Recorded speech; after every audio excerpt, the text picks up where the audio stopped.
I'm Peter Foster and I'm the Labor candidate for Otaki, and one of the things that I'd like to see here in the Otaki electorate is the establishment of a family violence court.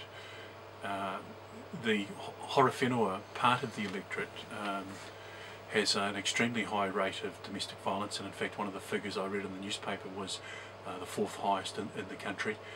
There are really good people and organisations in the hora whenua trying hard to bring that rate down.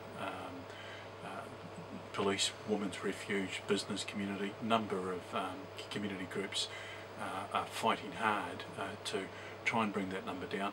But really, from my experience in the district courts, if you're serious about combating domestic violence, you have to have a family violence court as well, because all those other measures are about making sure that people report it, that they don't just ignore it, and that the police prosecute it.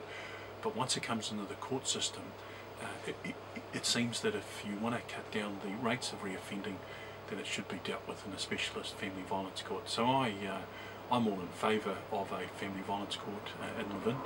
It doesn't necessarily cost much.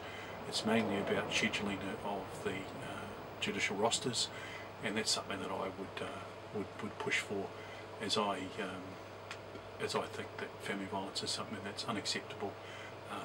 I've seen many sides of it through my work in the courts, and we need to make sure that we're doing everything we can at every stage of the matter to try and reduce the offending rates. Authorised by Peter Foster, 28 Rutherford Drive, Waikanabe.